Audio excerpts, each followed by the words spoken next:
दोस्तों, आज की कहानी बाइबल की 10 घटनाओं पे आधारित है और उसमें दिखाया गया है कि किस तरह डीमन धरती पर जन्म लेता है। और कहानी में आगे बढ़ने से पहले आपसे एक रिक्वेस्ट है कि आप मेरे चैनल को सब्सक्राइब जरूर करें। अब चलते हैं कहानी की ओर।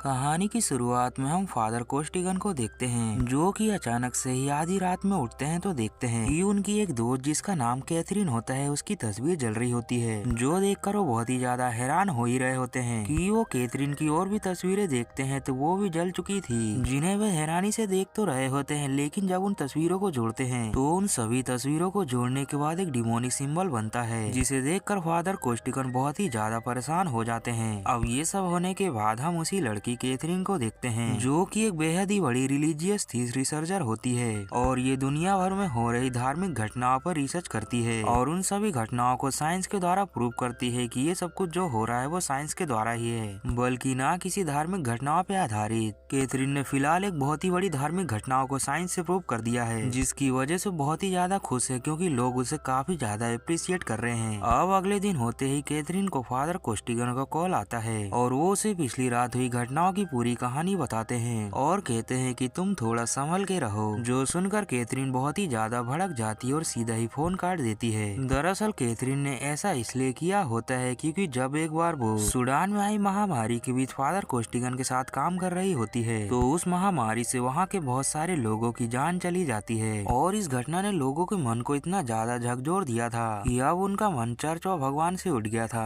और यही वजह है कि जब कोस्टिगन और कैथरीन उनकी मदद करने के लिए वहाँ पहुँचे तो वहाँ के लोगों ने गुस्से में आकर कैथरीन के हस्बैंड और उसकी बेटी की जान ले ली। और उस घटना ने कैथरीन को अंदर से इतना ज्यादा प्रभावित किया कि उसका भी विश्वास भगवान व चर्च से उठ गया। अब कैथरीन से मिलने के लिए उसके ऑफिस में डक नाम का एक बंदा आता है, जो कि उससे कहता है कि मेरे गांव हेवन में एक नदी है जो कि पूरी तरह से लाल हो गई, जिसे देखकर हमें समझ नहीं आ रहा कि ऐसा क्यों हुआ। पर गाँव वालों का कहना है कि हमने ईश्वर को किसी न किसी वजह से नाराज किया है, इसीलिए वो हम पे कहर बरसा रहे हैं। यह सुनकर कैथरीन कहती है कि अभी फिलहाल मेरे पास टाइम नहीं है। लेकिन जब डक उसे बताता है कि गांव वाले उस नदी के लाल होने की वजह एक 12 साल की छोटी बच्ची को ठहरा रहे हैं और शायद हो सकता है कि गांव वाले उसे जान से मार भी दें। अब ये बात सुनकर कैथरीन को अपनी बेटी की याद आ जाती है और वो डक की मदद करने के लिए हाँ कह देती है। जिसके बाद अगले दिन होते ही कैथरीन अपने असिस्टेंट बेन के साथ उस गाँव के लिए निकल जाती है, जहाँ पहुँचने के बाद वो उस गाँव के मेयर से मिलती है और फिर डक इन सभी को वही नदी दिखाने के लिए लेके जाता है। जहाँ जाकर ये लोग देखते हैं तो सच में नदी लाल हो गई थी और तो उस नदी के अंदर जितनी भी मछलियाँ थी सारी ही मारी गई थी। यह नजारा देखने के बाद ये दोनों काफी ज्यादा हैरान होते हैं, जिसके बाद बेन उस नदी का सैंपल ले लेता है और भी ज्यादा रिसर्च करने के लिए कैथरीन नदी के अंदर जाती है, जहाँ वो थोड़ी ही देर में अब नदी से निकल के जंगल में आ जाती है। तभी अचानक से उसके सामने एक छोटी सी बच्ची आ जाती है और वह छोटी बच्ची कैथरीन को देखने के बाद वहाँ से भागने लगती है, जहाँ देखते ही देखते वो उसकी आंखों से ओझल हो जाती है। तभी वहाँ पर डक भी आ जाता है और कैथरीन के पूछने पर वो कहता है कि वह लड़की वही 12 साल की लोरेन है, जिसको गांव वाले इस नदी के लाल होने की वजह बता रहे हैं। वहीं दूसरी तरफ बेन जब पानी के अंदर किसी प्रकार की रिसर्च कर रहा था तो पानी के अंदर मौजूद सारे ही मेढक धीरे धीरे मरने लगते हैं, जो कि देखने में ऐसा लगता है जैसे कि पानी वहाँ का खोल रहा हो। तभी वहाँ पर कैथरीन और डक भी आ जाते हैं और ये सब देखने के बाद कैथरीन को लगता है कि शायद पानी का पीएच मान बढ़ गया है या फिर जो भी हो, रिपोर्ट आने के बाद तो हमें पता चल ही जाएगा। अब ये लोग उस रात डक के घर ही रुकने का डिसाइड करते हैं, जहाँ पर डक रात के डिनर का इंतजाम कर रहा होता है। लेकिन तभी अचानक से ही वहाँ के खाने में कीड़े लग जाते हैं। ये देखकर ये लोग हैरान हो ही रहे होते हैं कि तभी इन्हें पता चलता है कि गाँव के अंदर जितने भी जानवर वह अचानक से ही मरने लगे हैं। अब इन सारी घटनाओं को देखने के बाद डक कहता है कि मैंने ऐसा ही कुछ बाइबल में पढ़ा था, जिनमें कुछ इसी तरह की 10 घटनाएं लिखी थी और इन सभी घटनाओं के पूरा होने के बाद कुछ बहुत ही बुरा होगा। यह सुनने के बाद कैथरीन कहती है कि तुम कुछ ज्यादा ही सोच रहे हो, इसीलिए हमें ये सब ना सोच के अपने काम पे फोकस करना है। अब ये होने के अगले दिन फादर कोस्टिगन को मक्खियों का झुंड दिखाई देता है, जिसे वे देखकर हैरान तो हो ही रहे होते हैं कि तभी अचानक उनके हाथ से बुक गिर जाती है और उस बुक का बेहद ही खतरनाक पन्ना खुल जाता है, जो कि एक डिमोनिक साइन की ओर ले जाता था। फिर हम देखते हैं कैथरीन को जो कि सोने जा रही होती है कि तभी वहाँ की लाइट कट जाती है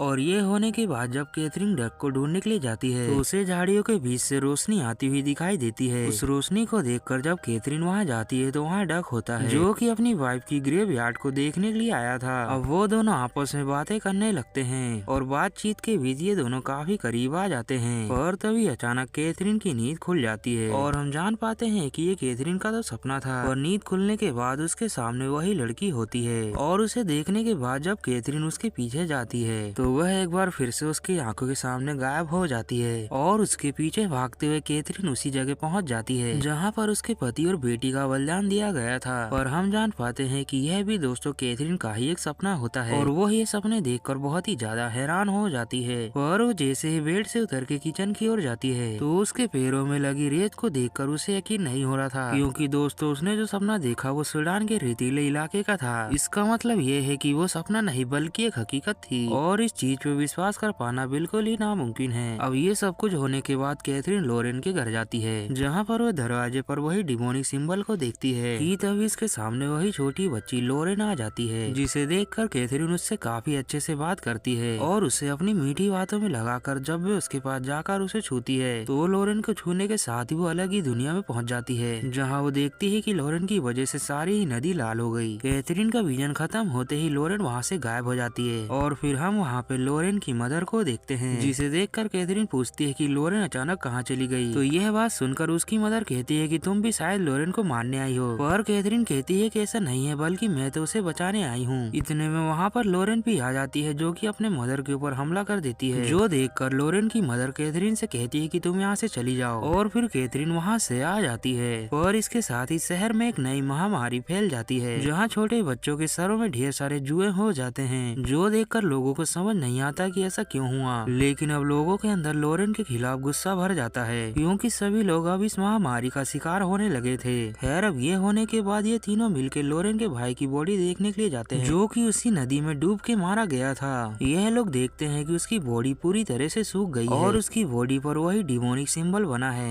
इतने में कैथरीन के पास उस नदी के सैंपल के रिपोर्ट भी आ जाते हैं, जिसे पढ़ते ही पूरी तरह से शॉक हो जाती है, क्योंकि उस नदी में जो लाल कलर का बह रहा था वो पानी नहीं बल्कि वह पूरा का पूरा इंसानी खून है। और अब ये सब देखने के बाद कैथरीन को भी यकीन हो जाता है कि ये सब कुछ जो हो रहा है उसमें कुछ न कुछ बड़ी गलती हुई है। इसीलिए वो अब इस बात की जानकारी के लिए फादर को फोन लगाती है और फादर और उसके साथ इन दोनों क्या क्या हुआ वो सारा ही किस्सा बताते हैं। और सारी बात समझने के बाद फादर कोस्टिगन बाइबल के अनुसार बताते हैं कि यह डिमोनिक सिंबल एक डिमोनिक कल्ट को रिप्रेजेंट करता है, जो इस धरती पर शैतान को वापस लाना चाहते हैं। और इस कल्ट की हर एक नस्ल अपने दूसरे बच्चे की बलि चढ़ाते हैं ताकि उनका पहला बच्चा काफी ज्यादा ताकतवर हो। इस बात पे कैथरीन कहती है कि अगर ऐसा है तो लोरेन को अब तक मर जाना था, जिस पर फादर कहते हैं कि ऐसा कई बार हो चुका है। पर बाइबल के अकॉर्डिंग अगर दूसरे बच्चे के बाद भी पहला बच्चा जिंदा है तो इसका मतलब साफ है कि वह शैतान इस धरती पर आ चुका है और वह शैतान कोई और नहीं बल्कि लोरेन ही है। अब ये सारी बातें बताने के बाद फादर कैथरीन से कहते हैं कि अब तुम ही हो जो उस शैतान को अब रोक सकती हो, इसीलिए अब दुनिया को बचाने के लिए तुम इस शैतान को कैसे भी करके रोक दो। इधर ये सारी बातें फादर कर ही रहे होते हैं कि तभी उनके रूम में आग लग जाती है और वो देखते हैं कि उनका रूम भी बाहर से लॉक होता है, जिस वजह से फादर की वहीं पर जल के मौत हो जाती है।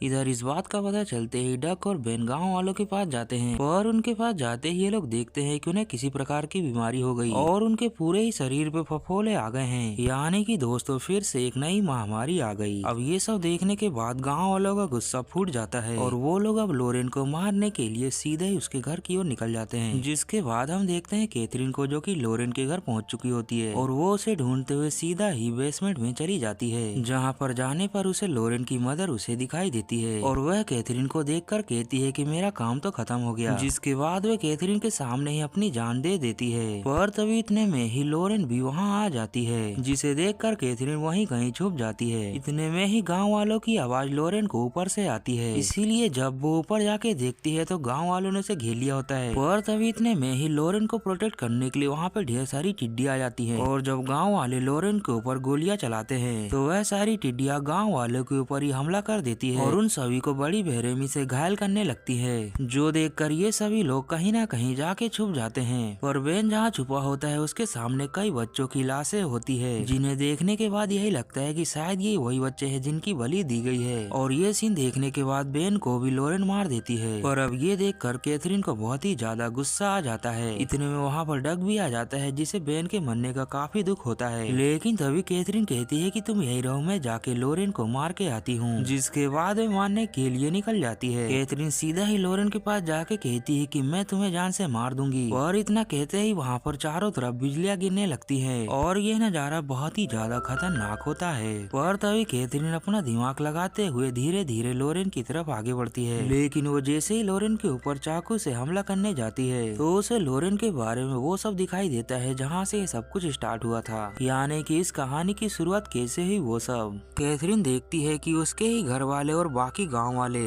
जिनके साथ हम डक को भी देखते हैं, ये सभी लोग मिलकर लोरेन की बलि देने वाले थे, क्योंकि ये सभी लोग उसी कल्ट का हिस्सा होते हैं। पर लोरेन की इससे पहले बलि दी जाती वो वहाँ से भाग जाती है। और ये सब देखकर जब उसका भाई पीछा करता है तो वह उसका पीछा करते हुए उसी नदी में जाके उसे पकड़ लेता है, जिसके बाद वह चाकू से लोरेन के ऊपर हमला कर देता है। और हम देखते हैं कि लोरेन घायल हो जाती है और वह घायल होते ही तुरंत ही अपने आप को हील कर लेती है। और ये होने के बाद लोरेन का भाई मारा जाता है, क्योंकि दोस्तों लोरेन कोई डीमन नहीं बल्कि अपने आप में एक एंजल होती है। और यही वजह है कि उसका भाई उसकी वजह से मारा गया। लोरेन का खून जैसे ही उस पानी में गिरता है तो वो नदी लाल हो जाती है। अब ये सारी बात कैथरीन समझ चुकी थी और ये भी कि इन सभी गांव वालों ने प्लानिंग करके उसे यहाँ बुलाया है, क्योंकि वो सभी लोग एंजल को नहीं मार सकते। इसीलिए उन लोगों ने बाहर वालों को बुलाया ताकि वो लोग उसे मार सके। अब सारी बात समझने के बाद वहाँ डक आ जाता है, जो कि कैथरीन को मैनिपुलेट करने की कोशिश करता है और वो ये भी एक्सेप्ट करता है कि उसने ही बेन को जान से मारा।